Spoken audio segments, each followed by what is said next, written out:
Bismillahirrahmanirrahim. Assalamualaikum warahmatullahi wabarakatuh sa ating mga kapatid na Muslim. At sa aming mga tagapakinig na hindi pa Muslim, magandang gabi po sa inyong lahat. Welcome to Women in Islam. This is our 5th broadcast ng Women in Islam. At sa gabing ito, ang siyang last portion ng ating paksa tungkol sa hijab.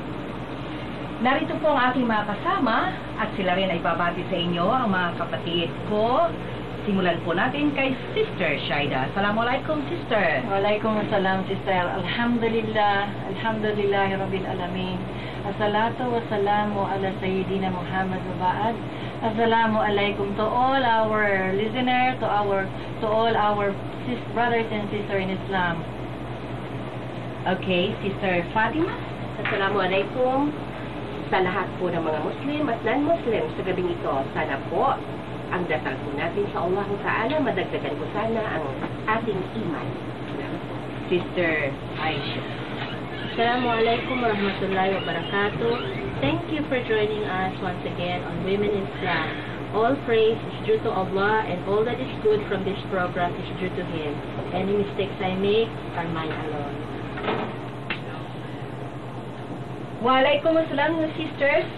Sisters na magaganda. Okay, sa gabing ito ay meron po tayong mas magandang panauhin. Siya ay isang TV and radio writer sa GMA Channel 7 at sa radio po ng GMA, yung DZBB. At siya ay dati ring kasamahan po sa DZRH. Yun po ang radyo at programa na pinamagatang Kandila at Ito ang Palad Ko. Sa DZBB po ang kanyang sinusulat ay from Monday through Friday at 2 p.m. the afternoon, ang drama po ni Mrs. Gina de Venecia entitled Nagmamahal, Manay Gina. Ang ating panauhin ay masasabi kong isa sa aking dear and best friend. Siya po isang Christian, pero magkasundo kami sa maraming bagay, lalo na sa mga paniniwala at prinsipyo sa buhay. Good evening and welcome to Women in Islam, Miss Edith Asuncion. Good evening, Tito Bing, Mother, at sa lahat ng mga Muslim. Assalamualaikum. Waalaikumsalam, ganda. Masya Allah. Huwag kayo magtataka kung bakit niya ako tinawag ng Tita Bing. Kasi po, sa aking mga kaibigan sa TV, lalo na sa DCR8, kung saan ako nagsusulat at isa rin voice talent, ang tawag po sa akin ay Tita. Lalo na dati may radio program akong Cebuano na broadcast sa Zamboanga City entitled Dear Tita Bing. Kaya baka nanibago kayo sa kanyang tawag, yun po ang aking isang lambing sa akin ng aking mga kasamaan sa radyo, doon sa kabilang himpilan, Tita Bing.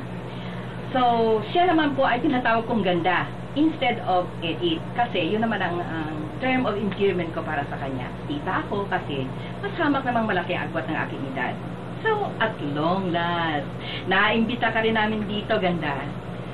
Well, I'm honored, Tita, na naimbita niyo ako dito as a guest. Lalo na yung sa mga nakikinig sa ating mga sisters and even brothers in Islam. Noon pa ako nangangako, pero ngayon lang. Oo nga. At saka marami yung alam na Arabic words. Oo. Alam nyo kasi, nung unang pinadalhan ako ng text message ni Brother Abdul Malik o Brother Angelo Carpio, at sinabi niya sa message na I should prepare a program for Muslim women, at ang Lihub Billah Islamic Media Foundation of Brother Fahri Abdul Hadi Obrero ang siyang sponsor, na sa ngayon po ay kasama namin dito sa loob ng himpilan. Assalamualaikum, brother. I was so happy then. At wala po ko ibang nasabi kung hindi. Alhamdulillah. Alhamdulillah. Praise to Allah. At talagang tuwan-tuwa po ako. Then, ang magandang text message na yun ni Brother Abdul Malik ay ipinorward ko dito kay Edith o kay Ganda. At alam niyo po ba ang kanyang reply? Hindi ko makalimutan. Ang sabi po ni Miss Edith, I'm so happy for you because I know that project is what is given to you is so close to your heart. Yan ang napakaganda niyang reply. at totoong nakatataba ng puso. Kaya, thank you so much, my friend. Alam ko naman kasi na kahit noon pa man, gusto mo na magkaroon ng Islamic program. Kahit na nga, I know that you're also busy sa pagiging radio talent mo, tsaka sa pagiging scriptwriter mo sa radio. I can understand that because you're a practicing Muslim. And aside from that, yes, diba, sabi ko nga sa'yo, advocate naman ako ng change, diba? Oo nga. Lagi. And I appreciate programs na nag-spread ng awareness, lalo na doon sa mga, kasi bakit tayo magkasundong dalawa, yes, diba? Yes. So parang gusto ko yun para doon sa mga non-Islam, maintindihan nila what Islam is all about. Yes. Para magkaintindihan yung Muslims and Christians. Oh, thank you very much. Mga kaibigan, ito si Ganda o Miss Edith, isang religious Christian. Ako, isang Muslim, pero naging best of friends kami for so many years. Bakit nga ba? Ano? Yun. Siguro, because there is respect.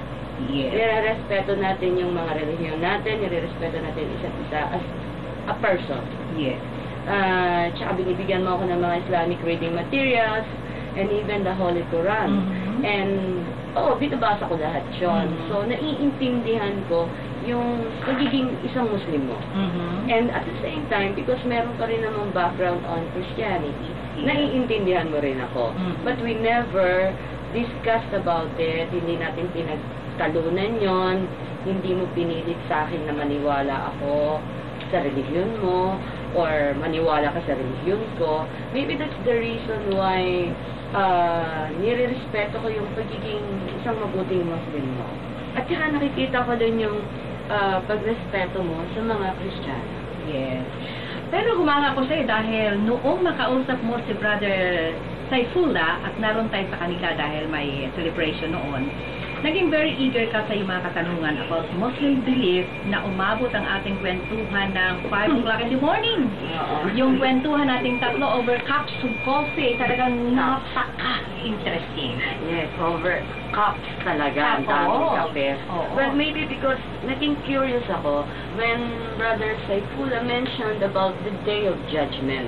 Because so far, hindi ko pa naman nababasa lahat ang buong Quran. Hindi ko pa alam what yung kabuuan ng Islam.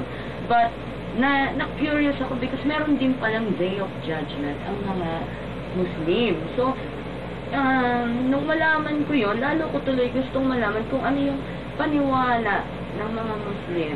Kaya, I needed Brother Saifullah to expound on it further para ma-satisfy yung curiosity. Yes, inshallah, inshallah. Dahil, ang mga kaibigan namin ay hindi namin kinakailangan ipilit sa kanila ang aming paniniwala. Pero, nagkakasundo kami sa maraming bagay.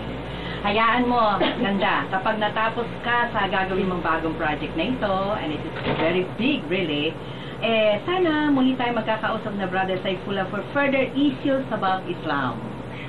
Sana nga, no? Personally, hindi ako prejudiced sa anumang reliyon.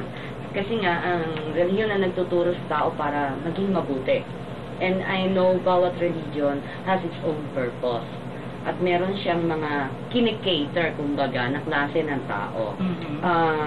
Hindi lang yon, ang religion ay dapat na maturuan ang isang tao na maging maunawain, para maunawain niya ang kapwa niya. At yun naman ang gusto ng Diyos. At kahit na ano pang tawag natin sa Diyos, iisa lang yung Diyos, di ba? Yes. And we both believe in that. Kaya naman ako inquisitive dahil na rin siguro sa pagiging writer ko. Tsaka, yun ang trabaho ko. Di ba? Trabaho mong pagsusulat. Yeah. And speaking of pagsusulat, ito ba ay pinag-aralan mong course sa college? Hindi. Commerce. Commerce. Oo. Talagang gusto ng mother ko yung naging accountant ako. Na-frustrate siya doon. Tsaka, kaya pinilit niya sa akin pag-aralan ko sa college yung commerce. Kasi nga yung brother at sister ko, ngayon ay mga executive sa kanilang opisina. So, ang sapilitan mong pag-aaral ng commerce ay just for the sake of your mom, pero wala naman sa puso mo. Ganon. Yes, ganon. Correct yun. Kaya nung college ako, nung una, sinikreto ko yung pagsusulat ko sa comics. Kasi nga, ewan ko, siguro, hilig talaga yun eh. Ganon. Tapos, alam